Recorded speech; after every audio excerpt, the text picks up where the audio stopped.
kita untuk terima firman Tuhan. Berfirmanlah Tuhan pagi hari ini. Kami mau punya sikap hati yang benar. Mencari tahu isi hati Tuhan. Mencari tahu kehendak Tuhan untuk kami lakukan dalam hidup kami. Kami tidak mau menjadi anak yang selalu meminta dan meminta pertolongan. Tapi kami mau memberikan hati kami, hidup kami, telinga kami. Untuk kami duduk diam dan mengerti rencana Tuhan dan kehendak Tuhan untuk kami kerjakan. Beri kami hati seorang hamba, telinga seorang murid. Untuk kami mau mendengar firman Tuhan, isi hati Tuhan. Berfirmanlah Tuhan lewat hamba-Mu, urapi bibir lidah hamba-Mu. Kami siap untuk mendengarkan. Di dalam nama Yesus, haleluya. Amin.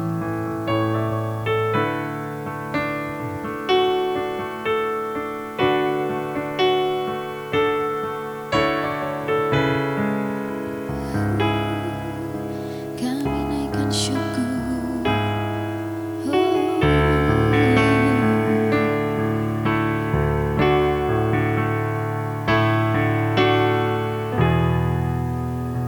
Kita rela bersyukur.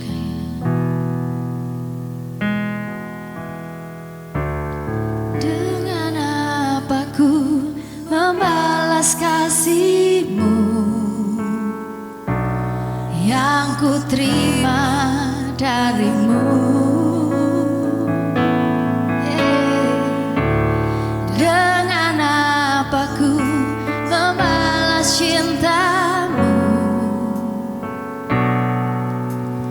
Oh Yesusku, ku mau selalu bersyukur, selalu bersyukur.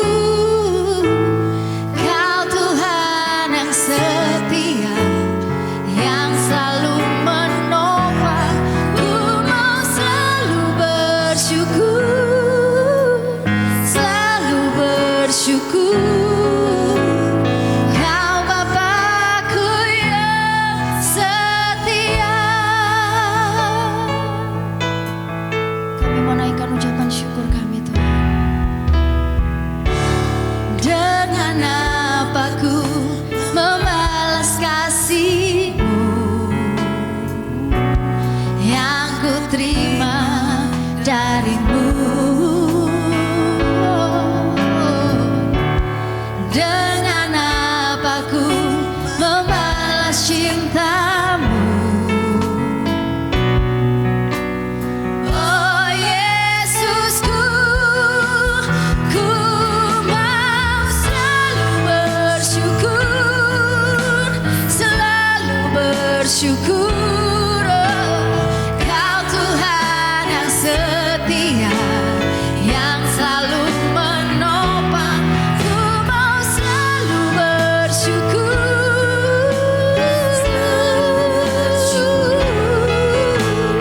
Kau Bapa-Ku yang setia. Mari jemaat Tuhan naikkan syukur-Mu. Selalu bersyukur, selalu bersyukur.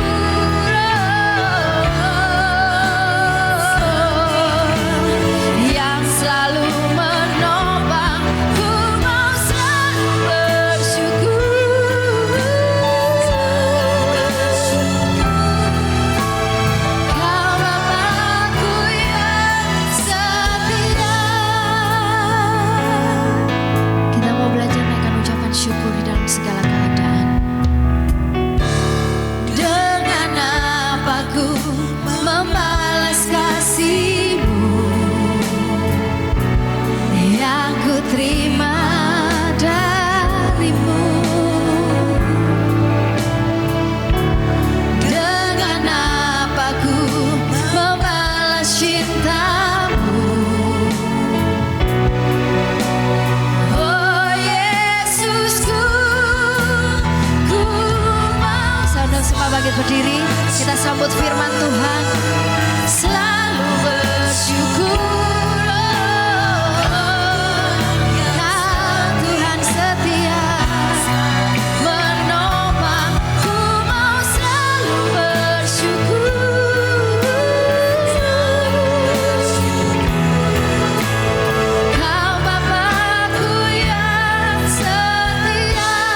Kami bersyukur kepadamu, ya Allah yang setia dalam kehidupan kami. Bapa, terima kasih buat kesempatan kami bisa memuji dan menyembah-Mu. Saatnya kami diberkati oleh firman-Mu. Tolong jamah kami oleh kuasa Roh-Mu, sehingga hati kami bisa menerima, menangkap, memegang, bahkan menghidupi setiap firman yang Kau mau dalam kehidupan kami. Mari Roh Kudus berkaryalah atas kami. Segala pujian, hormat, dan kemuliaan hanya bagi-Mu di dalam nama Yesus Kristus. Sama-sama kita katakan, amin. Silakan duduk Bapak Ibu. Shalom, selamat pagi. Ya, saya percaya saudara dalam keadaan yang baik. Ya, haleluya. Pak Tamsir bisa dengar suara saya? Dengaran ya. Soalnya katanya kemarin tuh Pak Gatot itu suaranya kecil, saudara. Jadi di bagian belakang nggak dengar ya. Kalau suara saya ini lebih kuat. Haleluya. Saudara, pagi ini saya mau mengajak saudara untuk memperhatikan dari sebuah tulisan Paulus yang ada di kitab Ibrani, saudara. Saudara kalau pernah membaca kitab Ibrani, kitab ini kitab yang luar biasa. Karena di dalam kitab Ibrani ini saudara akan mendapati rahasia-rahasia ilahi. Bahkan kalau saudara ingin tahu malaikat itu seperti apa, itu juga digambarkan di kitab Ibrani. Rahasia-rahasia yang ada di dalam surga disingkapkan melalui hambanya Paulus ini, saudaraku. Nah, ada sebagian yang ditulis, jadi Ibrani ini adalah sebuah surat yang ditulis dan ditujukan kepada orang-orang percaya berbangsa Yahudi. Bukan kepada semua orang Yahudi, bukan. Tapi hanya orang-orang Yahudi yang sudah menjadi percaya kepada Yesus. Saudara, pada zaman itu, untuk seorang Yahudi menjadi percaya, itu banyak kesulitannya, saudara. Mereka kadang-kadang harus diasingkan, difitnah, bahkan dirampas hartanya. Dan tidak sedikit yang dianiaya sampai mati. Si penulis surat ini, Paulus, kita tahu bahkan oleh karena imannya, dia dipenjara 3 kali. Dan akhirnya dia harus jadi martir di Roma, dipenggal. Ya saudara ya, ini sebuah hal yang luar biasa. Jadi bukan saja dia hanya mengatakan atau menulis hal ini kepada orang-orang yang mengalami, tapi sebetulnya dia juga mengalaminya sendiri, saudara. Ada harga yang mahal untuk ada harga yang mahal yang harus dibayar oleh orang-orang Yahudi pada zaman itu ketika mereka memutuskan untuk menjadi percaya, saudara. Tidak seperti sekarang ya, rasanya begitu mudah untuk menjadi percaya. Anda cukup datang sama saya, Pak Hari, saya mau percaya Yesus, saya mau dibaptis. Biasanya kalau ada orang yang ngomong gitu sama saya ini semangat banget, saudara. Karena saya percaya itu adalah sebuah peristiwa yang menyukakan surga. Ya, termasuk menyukakan hati saya. Dengan semangat saya bilang, ya bisa 2 hari lagi kamu ke sini, saya persiapkan kolam baptisan. Karena kolam baptisan kita itu kalau nggak dipakai dikosongkan, saudara.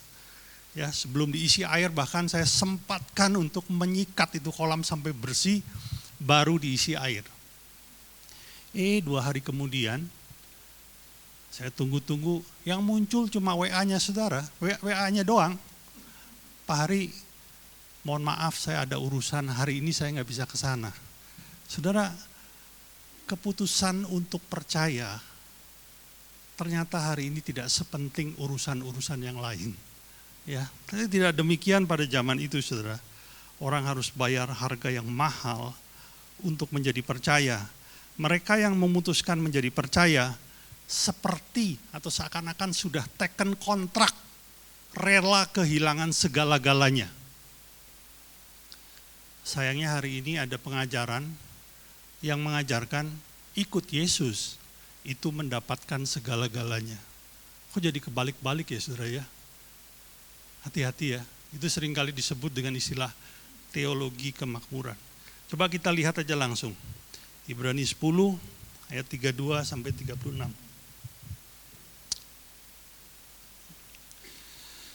Ibrani pasal 10 ayatnya yang ke-32 sampai ke-36. Oke, kita tunggu sebentar ya. Baik, sudah muncul. Bunyinya demikian, saudara. Ingatlah akan masa lalu. Sesudah kamu menerima terang, kamu banyak menderita oleh karena kamu bertahan dalam perjuangan yang berat. Baik waktu kamu dijadikan tontonan oleh cercaan dan penderitaan, maupun waktu kamu mengambil bagian dalam penderitaan mereka yang diperlakukan sedemikian. Memang kamu telah turut mengambil bagian dalam penderitaan orang-orang hukuman, dan ketika harta kamu dirampas, kamu menerima hal itu dengan sukacita, sebab kamu tahu bahwa kamu memiliki harta yang lebih baik dan yang lebih menetap sifatnya. Sebab itu janganlah kamu melepaskan kepercayaanmu, karena besar upah yang menantinya. Sebab kamu memerlukan ketekunan, supaya sesudah kamu melakukan kehendak Allah, kamu memperoleh apa yang dijanjikan itu. Saudaraku, sebenarnya tujuan ditulisnya surat ini oleh Paulus adalah untuk menguatkan orang-orang Yahudi yang saat itu sudah menjadi percaya. Karena enggak sedikit pada masa itu ada orang-orang percaya Yahudi yang akhirnya mundur, saudara. Kembali kepada kehidupan lama, bahkan mereka yang sudah meninggalkan dosa kembali kepada dosa lagi. Dan tidak sedikit yang melepaskan imannya. Melalui surat ini, Paulus berusaha menguatkan orang-orang percaya ini, saudara. Agar mereka tidak goyah, sekalipun mereka harus menghadapi banyak tekanan, supaya mereka tidak melepaskan iman mereka, karena ada upah surgawi. Perhatikan, ada upah surgawi yang menanti di ujung kehidupan mereka. Ini lebih berharga dari segala penderitaan itu, saudara. Hal ini ditulis juga kepada jemaat di Korintus. Coba kita perhatikan, 2 Korintus 4 ayatnya yang ke-17 ya. 2 Korintus pasal 4 ayat 17. Oke. Kita tunggu sebentar.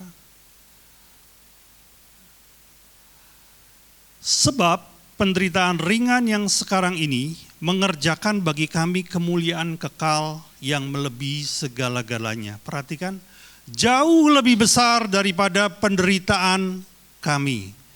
Saudara, Paulus mengingatkan bahwa ada upah yang luar biasa menanti setelah itu, saudara. Jangan lepaskan kesetiaanmu, jangan menyerah melawan tekanan, karena upah itu jauh lebih berharga, jauh lebih mulia dari penderitaan yang kita sedang tanggung, yang ditanggung oleh orang-orang Yahudi pada zaman itu. Sekitar 2 minggu yang lalu, ada seorang ibu kesini ya, karena anjuran seorang dokter ya. Ibu ini kesini, maaf saya nggak sebut namanya, usianya 58 tahun, saudara. Ibu ini datang diantar oleh anak dan mantunya. Sebetulnya ya belum terlalu tua ya, masih 58 tahun. Dan ibu ini baru saja menyelesaikan pemeriksaan secara menyeluruh di sebuah rumah sakit. Dan ternyata hasil pemeriksaan itu didapati bahwa di bagian pankreasnya itu ada kanker. Atau sebutlah ibu ini mengidap kanker pankreas, saudara. Ya. Dan dia datang ke sini dengan harapan Tuhan sembuhkan dia. Ya minta tolong didoakan. Ibu ini orang percaya loh, saudara. Orang percaya dan sudah menjadi orang percaya cukup lama. Ya, tapi sebelum mendoakan saya ngobrol dengan dia cukup panjang bagaimana kehidupannya, dan saya sempat bertanya apa yang akan dibuat setelah datang dari tempat saya ini. Dan di situ dia keceplosan, saudaraku. Dia bilang bahwa besok 1 hari setelah dari tempat saya, dia akan berangkat ke Kepanjen, karena di sana ada seorang paranormal yang hebat yang bisa menyembuhkan segala macam penyakit. Ada seorang dukun yang hebat. Waktu saya dengar itu saya kaget, saudaraku. Dan saya bilang, jangan Bu, jangan ke sana. Buat apa ibu ke sana? Berharaplah hanya kepada Tuhan.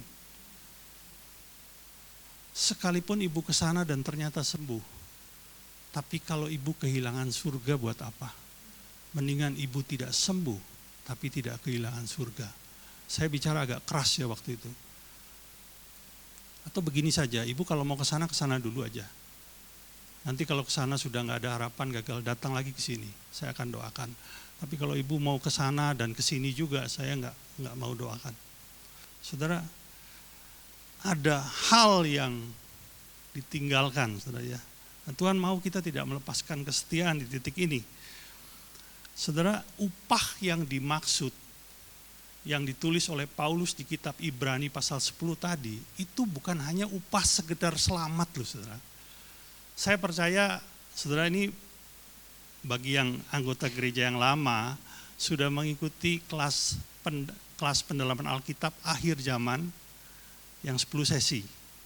Dan kalau saudara ikuti, saudara mengerti apa yang saya maksud. Bahwa upah yang dikejar, harusnya dikejar oleh orang percaya itu bukan sekedar selamat saudara. Ya. Tapi oke lah, saya ingatkan aja, saya ingatkan.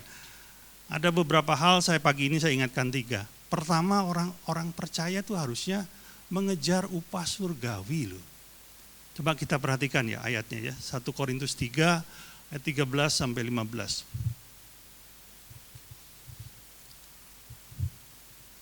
1 Korintus pasal 3 ayat 13 sampai 15. Ada? Kita tunggu sebentar ya. 1 Korintus pasal 3 ayat 13 sampai 15. Ya, tolong dibantu. Saya bacakan buat saudara. Sekali kelak pekerjaan masing-masing orang akan nampak karena hari Tuhan akan menyatakannya, sebab ia akan nampak dengan api, dan bagaimana pekerjaan masing-masing orang akan diuji oleh api itu. Ayat 14, jika pekerjaan yang dibangun oleh seseorang tahan uji, ia akan mendapat upah. Perhatikan, ketika pekerjaannya tahan uji, baru orang itu mendapat upah. Tapi bagaimana bila tidak? Ayat 15, jika pekerjaannya terbakar, ia akan menderita kerugian. Tetapi ia sendiri akan diselamatkan, tetapi seperti dari dalam api. Saudara, apakah kita mau masuk ke dalam kerajaan surga, tapi kita tidak dapat upah apa-apa di sana? Loh emang ada Pak yang seperti itu? Loh ada, Alkitab mencatat. Saudara masih ingat ada 2 penjahat yang disalib di samping Yesus. Salah satunya berhasil masuk surga. Tuhan membawa dia ke surga. Dia bilang, hari ini juga engkau akan bersama aku di Firdaus. Tapi tahukah saudara, yang satu ini masuk surga, tapi tidak dapat upah apa-apa.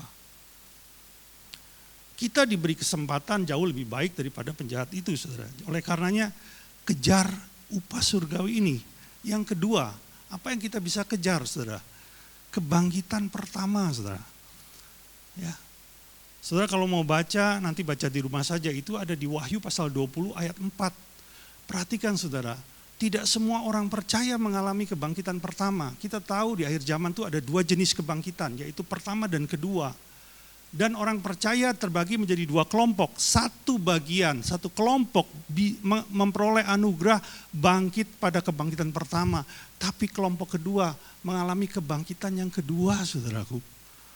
Dan ini yang Paulus kejar, kalau saudara nanti baca di rumah di Filipi 3 ayat 10 dan 11. Paulus mengejar untuk memperoleh kebangkitan yang pertama ini. Jangan hanya ikut Yesus untuk selamat saudara, Anda rugi loh. Ada hal yang seharusnya kita kejar. Yang ketiga satu lagi deh, ada beberapa ya, cuman saya nggak akan kupas semuanya hari ini. Ikut memerintah bersama Kristus. Saudara tahu, ada kerajaan 1000 tahun nanti. Dan orang-orang percaya yang ikut memerintah bersama Kristus itu tidak semua. Orang-orang yang qualified, yang dianggap hidupnya berbuah maksimal, mereka yang akan ikut memerintah bersama Kristus. Ya saya pernah kupas ini saudara. Jadi ada hal-hal yang sebetulnya menjadi sasaran kehidupan orang percaya saudaraku. Supaya saudara mendapatkan ini, ya kan? Saudara rindu kan ikut memerintah bersama Yesus, apalagi dipercaya untuk memerintah. 5 kota, ada yang dipercaya memerintah 10 kota. Lupa ya? Haleluya. Enggak sih Pak, saya enggak lupa, tapi emang belum lihat saya Pak. Ya, itu kebangetan saudara. Saudara, rekaman video kelas PA akhir zaman ini masih ada di channel YouTube gereja. Saudara coba bagi yang belum lihat atau yang sudah lupa, saudara bisa lihat kembali ya. Nah, hari ini saudara, saya akan membagikan satu hal saja, satu hal ya. Mungkin pada kesempatan berikutnya hal-hal yang senada lainnya, yaitu bicara tentang harta duniawi yang menjadi harta surgawi. Loh, Pak, kok bisa harta dunia menjadi harta surgawi? Bahkan Yesus berkata, janganlah engkau mengumpulkan emas dan perak. Karena ingat dan karat akan menghabiskannya di bumi ini, tapi kumpulkanlah harta di surga. Ini caranya gimana Pak harta duniawi bisa berubah jadi harta surgawi? Coba kita perhatikan ya, satu firman yang mungkin saudara nggak terlalu, ya saya percaya saudara pernah baca lah, yaitu di Matius pasalnya yang ke-19, ayatnya yang ke-21. Matius pasalnya yang 19, ayatnya yang ke-21. Bunyinya demikian. Kata Yesus kepadanya, jikalau engkau hendak sempurna, pergilah, jualah segala milikmu, dan berikanlah itu kepada orang-orang miskin. Maka engkau akan beroleh harta di sorga. Kemudian datanglah kemari dan ikutlah aku, saudaraku. Saudara kalau melakukan ini, saudara dapat harta di surga loh.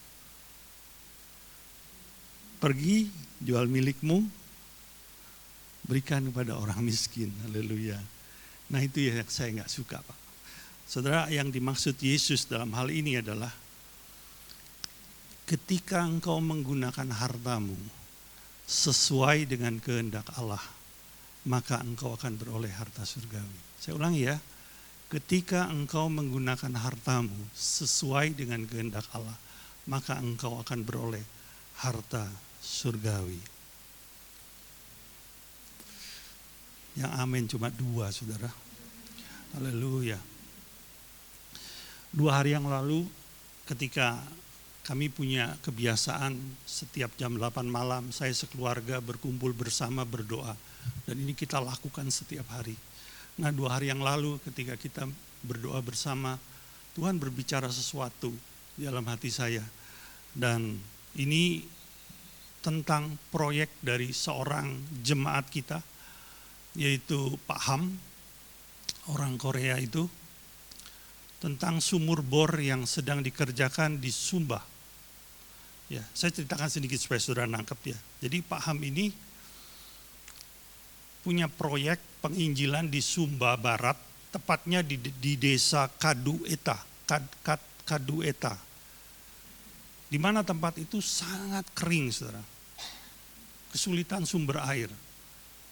Dan orang untuk memperoleh air harus berjalan berkilo-kilometer. Sehingga kadang-kadang orang di situ mandi itu seminggu sekali, saudara.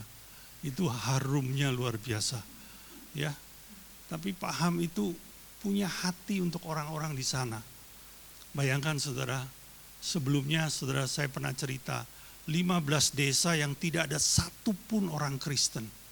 Hari ini mereka menjadi orang-orang percaya dan sudah dibaptis. Nah ini masih bergerak terus masuk ke satu desa ini. Bahkan di desa, sebenarnya ada beberapa desa di wilayah itu yang kira-kira ada sekitar 1.700 orang populasinya. Dan di tempat itu sulit sekali air. Nah Pak Ham itu mendapat sebuah tuntunan Tuhan untuk membuka sumber air dengan cara membuat sumur bor.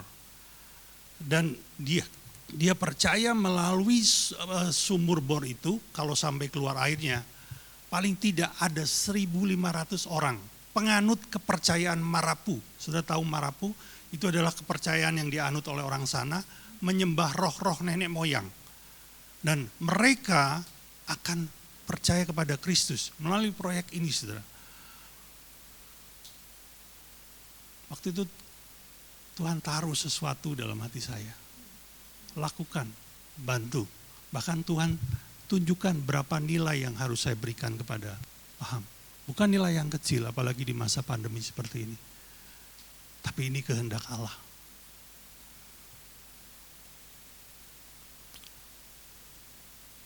Dan waktu, saudara jangan salah mengerti ya.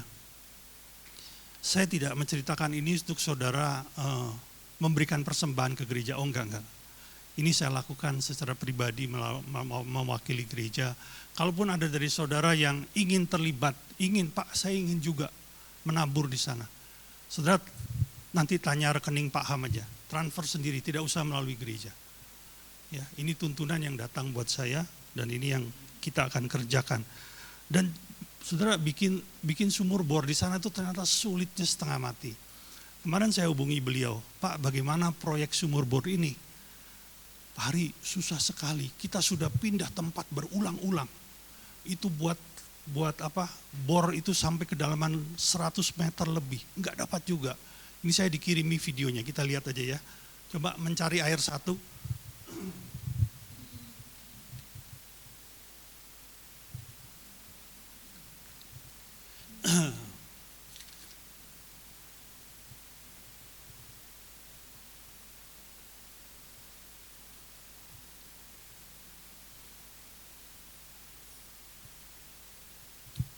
Ya, bisa mencari air yang satu. Coba Nando tolong dibantu Nando.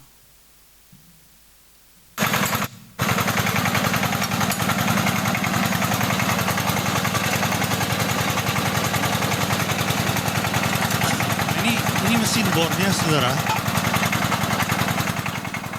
Nah ini lubang-lubang ini bekas bor-boran itu. Jadi mesin bor itu sudah dipindah ke beberapa lokasi karena setelah dibor sekian dalam nggak dapat air, pindah lagi. Dan ini pekerjaan udah 1 bulan lebih. Saya tanya sama beliau, Pak Hama itu biaya pembuatan sumur bor seperti itu berapa? Ternyata harganya juga nggak murah loh saudara. Itu kalau sampai bisa keluar air, beliau harus mengeluarkan uang 150 juta untuk 1 sumur bor saja. Dan ketika orang-orang di daerah itu mendengar bahwa ada proyek ini, dan proyek ini diadakan oleh seorang hamba Tuhan, mereka tuh senangnya luar biasa. Tiap hari mereka menanti-nanti. Cuma sayangnya sampai hari ini belum dapat juga. Jadi masih dipindah lagi. Bahkan sempat mengganti mesin bor yang lebih besar. Terus saya bilang, loh Pak Ham, itu kalau airnya nggak keluar, kan rugi toh bayar 150 juta. Oh enggak Pak Hari, saya cuma bayar uang mukanya dulu 50 juta. Sisanya 100, baru akan saya bayar ketika airnya sudah keluar. Oh berarti yang 100 juta belum dibayar dong Pak? Belum. Nah makanya ya, Tuhan gerakkan gereja untuk menabur di sini. Saya bilang, kita akan bantu Pak Ham, kita akan bantu. Ya, saya nggak sebut jumlah ya. Tapi saudaraku, ketika kita sedang menukar harta duniawi kita, atau menggerakkan harta itu, kemana yang Tuhan mau, Anda sedang menukarnya dengan harta surgawi loh. Ya, perhatikan saudara, Tuhan tidak berkata kepada saya Hari, nanti kalau engkau menabur, engkau akan ku berkati berlipat ganda di bumi. Enggak, saudara. Justru ini pengajaran yang salah. Yang selama ini, maaf ya saya agak menyimpang sedikit ya. Saya ingin saudara cerdas secara rohani dan bisa membentengi diri dari apa yang namanya disebut teologi kemakmuran saudara. Teologi kemakmuran itu menurunkan sasaran ilahi ke tingkat yang lebih rendah. Perhatikan, apa yang diajarkan Yesus adalah engkau akan beroleh harta surgawi, betul? Tapi teologi kemakmuran itu mengajarkan kalau engkau memberi, engkau akan mendapatkan harta duniawi, engkau diberkati di dunia, engkau sedang diturunkan sasarannya sedemikian rendah. Dan kalau kita mengikuti, kita tidak hati-hati di sini, saudara kita bisa tersesat loh. Jadi saya percaya Anda nggak sampai terpengaruh ya, apalagi dengan penjelasan seperti ini. Jangan sampai kita ini tersesat dengan hal seperti itu, saudara. Yang Tuhan mau adalah kita fokus kepada harta surgawi, bukan harta di dunia. Bahkan kalau saudara ingat, Yesus sendiri berkata, janganlah engkau mengasihi dunia ini, ya. Nanti Anda bisa punya motivasi yang salah loh dalam memberi. Saudara, sekalipun Tuhan tidak membuat saya menjadi kaya ketika saya sudah menabur, saya tetap akan menabur, saya tetap akan memberi. Karena seharusnya memberi itu adalah gaya hidup orang percaya. Firman Tuhan berkata, jadilah engkau murah hati karena Bapamu murah hati. Kita murah hati bukan karena kita nanti akan dikembalikan berpuluh-puluh kali lipat. Itu pengajaran yang keliru, saudara. Ya, oleh karena itu, mudah-mudahan saudara nggak sampai bisa mengerti lah pagi ini ya. Kembali kepada harta surgawi, saudara. Ketika engkau menyalurkan hartamu ke tempat yang Tuhan mau, engkau memperoleh harta surgawi. Jangan takut menjadi miskin, saudara. Engkau tidak akan menjadi miskin. Saudara, kalau masih ingat 1 tahun yang lampau, tepat ketika kita memasuki masa pandemi, awal masa pandemi, 1 tahun yang lalu, tepatnya tepatnya tanggal 12 April 2020, kita mendapat tuntunan Tuhan yang saya sampaikan melalui mimbar ini, bahwa ada 3 hal yang Tuhan mau terus kita kerjakan, sekalipun di masa yang sulit. Salah satunya adalah jangan berhenti memberi, saudara. Jangan berhenti memberi, dan itu kita lakukan terus sampai hari ini.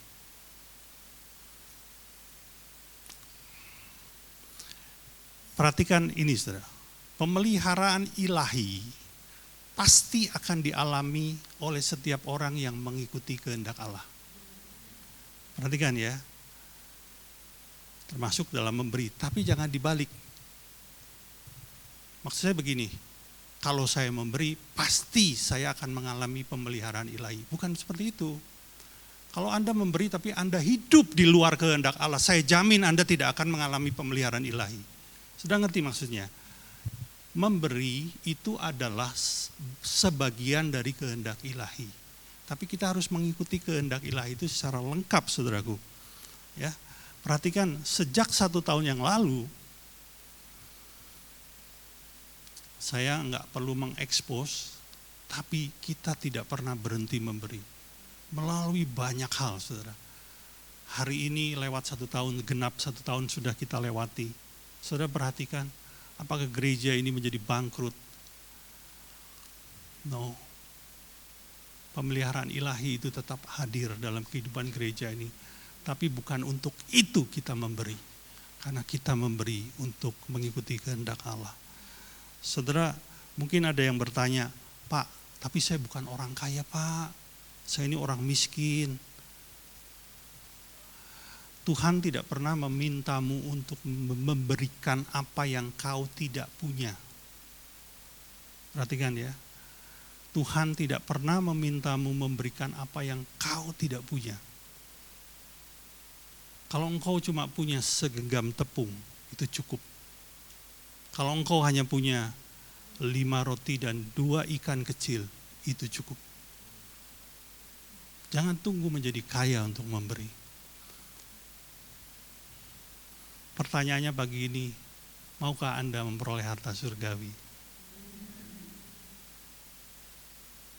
Ada satu jalan yang pagi ini Tuhan sampaikan kepada Anda dan saya, yaitu harta dunia ternyata bisa dirubah menjadi harta surgawi.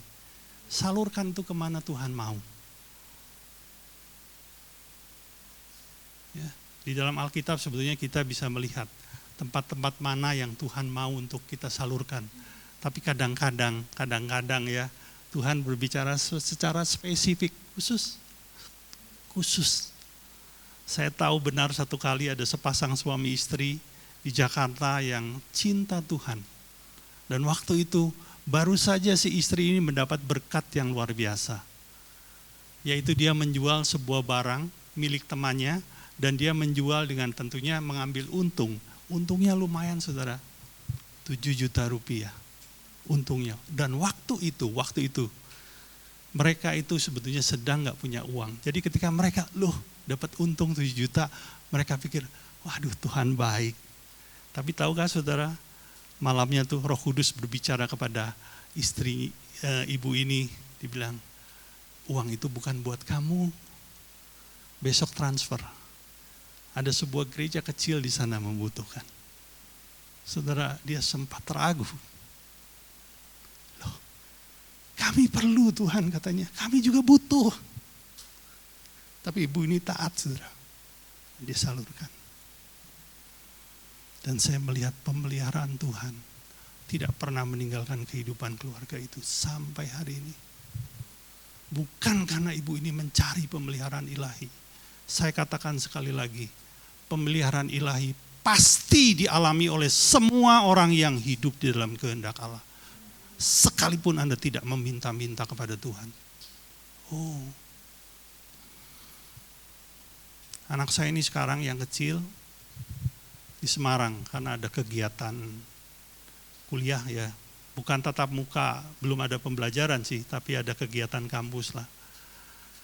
Nah saudara, sebelum berangkat, dia itu saya kirimi, saya katakanlah saya bawain uang lah buat dia itu keperluan hidup di sana. Ya, itu saya masukkan ke dalam rekening dia. Tapi tahukah saudara, ada satu hal karena sekarang kita ini hidup di zaman modern ya, ada yang namanya apa? Internet banking. Jadi saya bisa ngecek saldonya anak saya itu tinggal berapa. Dan kemarin waktu saya cek tinggal 300.000, padahal akhir bulan masih panjang. Tahu saudara apa yang saya buat? Tanpa dia minta, saya transfer. Karena saya tahu 300 nggak akan cukup sampai akhir bulan. Dia nggak minta, dia cuma hidup dalam kehendak Bapaknya. Apa kehendak Bapaknya? Kamu belajar yang baik di sana. Hiduplah dalam kebenaran ilahi. Cuma itu. Dan waktu dia hidup seperti itu, sekalipun dia minta, saya cukupi. Apalagi Bapak kita di surga loh saudara. Tangkap ini baik-baik. Mari pagi ini saya tidak bicara terlalu panjang. Saya mengajak saudara memfokuskan target kehidupan kepada sasaran yang namanya upah surgawi. Jangan ikut Tuhan hanya untuk memperoleh apa yang ada di dunia. Tuhan tahu kok kebutuhanmu.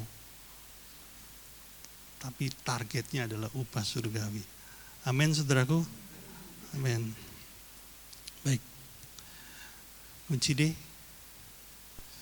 Ya.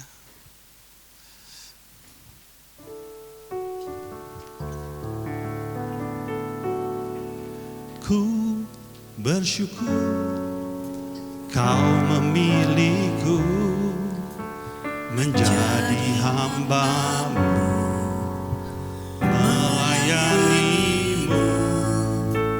Senang hidupku Ku serahkan untuk kemuliaan-Mu. Ku mau setia sampai akhir, melayani seumur hidupku, sampai ku dapatkan mahkota kehidupan di dalam kerajaan-Mu. Ku mau setia Mau setia sampai akhir, melayani seumur hidupku, sampai ku dapatkan mahkota kehidupan di dalam kerajaan-Mu. Yes. Bapa, kami bersyukur buat firman yang bisa kami dengar pagi ini. Kami mau mengarahkan hidup kami kepada harta surgawi, bukan kepada harta duniawi Tuhan. Kami mohon tuntunan Roh Kudus dalam kehidupan kami. Dan kami mau mengambil kesempatan bahwa hidup di dunia ini adalah untuk kami bisa mengumpulkan harta surgawi. Terima kasih Bapa buat firman-Mu. Terima kasih buat kemurahan-Mu. Segala kemuliaan hanya bagi-Mu di dalam nama Yesus Kristus. Sama-sama kita katakan amin. Kita akan mendengarkan pengumuman.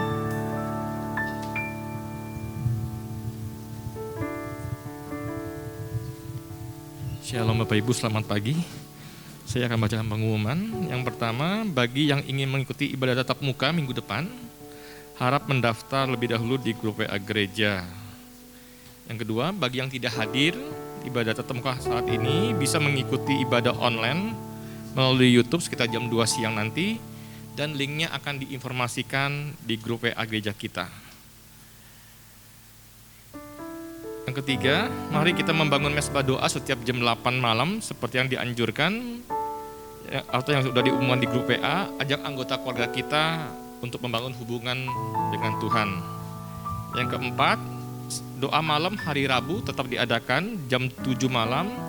Harap hadir 15 menit sebelumnya. Bagi yang ingin hadir tetap harus daftar di grup WA gereja. Oke, itu aja. Mari kita doa untuk persembahan. Terima kasih Bapa atas kemurahan-Mu.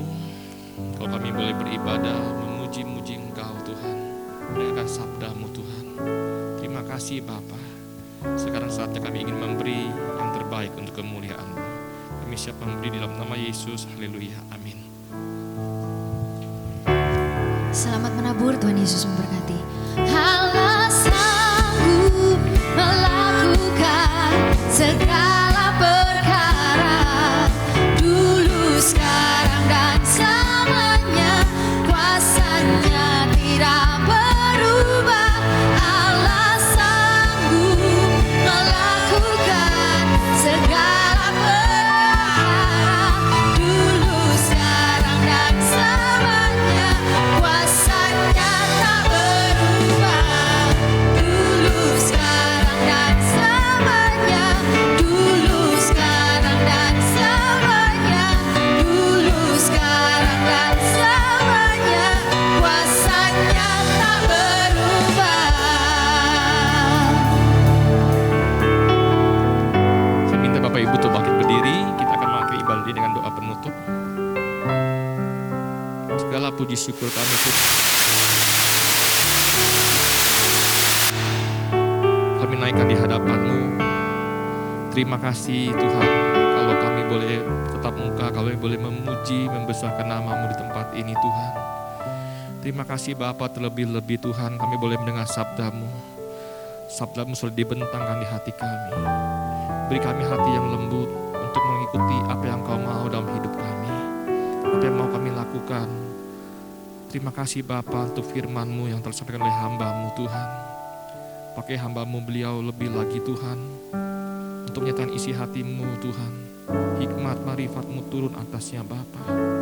Beri hati hamba, hati gembala dalam hidupnya, untuk menuntun kami lebih dalam lagi Bapa, untuk membawa gereja ini untuk lebih dekat kepada Engkau Bapa. Berkati istri dan anak-anaknya Bapa. Apa-apa yang dia lakukan, jadi dia berhasil, dan nama Tuhan ditinggikan dalam hidupnya Bapa. Terima kasih Bapa, kami bersyukur kalau kami boleh melayani Engkau, WL, singer, pemain musik Tuhan, yang terlibat dalam pelayanan ini Tuhan. Bila Tuhan pelayanan kami hanya untuk kemuliaan-Mu Bapa, benarkan hati kami, tuluskanlah hati kami Tuhan, biar semata-mata hanya nama-Mu yang kami tinggikan. Terima kasih Bapa, kami juga berdoa untuk jemaat Tuhan yang bersama kami memuji, membesarkan nama Engkau Bapa. Berkati beliau masing-masing, keluarga lepas keluarga, pribadi lepas pribadi Tuhan. Berkati Tuhan apapun yang dia kerjakan, jadi mereka berhasil, dan sekali lagi nama-Mu ditinggikan dalam hidup mereka masing-masing Bapa. Terima kasih Bapa, terima kasih kami juga Bapa bangsa ini. Kami mengasihi Indonesia, diberkatilah Engkau Indonesia dari Sabang sampai Merauke. Kasih Allah menaungi Engkau. Kami juga memberkati pemimpin kami Pak Jokowi Tuhan. Beri dia hikmat-Mu, beri kekuatan-Mu Tuhan, tuntun Tuhan langkah-langkah yang harus ditempuh untuk memajukan Indonesia Tuhan, untuk memajukan seluruh rakyat Indonesia untuk kesejahteraan mereka Bapa. Kami memberkati dari yang paling tinggi yang sampai yang paling rendah. Berikan hati yang takut akan Engkau ada dalam setiap putusan mereka masing-masing Bapa. Terima kasih Tuhan, terima kasih. Sebelum kami pulang Tuhan, kami rindu Kau memberkati kami. Mari kekasih Tuhan, kita angkat kedua tangan kita dan arahkan hatimu kepada Tuhan. Terimalah segala hal yang terbaik dari Allah Bapa, kasih-Nya yang sempurna di dalam Yesus Kristus, serta kekuatan, pertolongan dan penghiburan dari Roh Kudus yang memampukan engkau untuk hidup di dalam segenap kehendak Allah. Kita yang sudah menerima semuanya itu, sama-sama kita katakan, Amin. Selamat hari Minggu, Tuhan Yesus memberkati.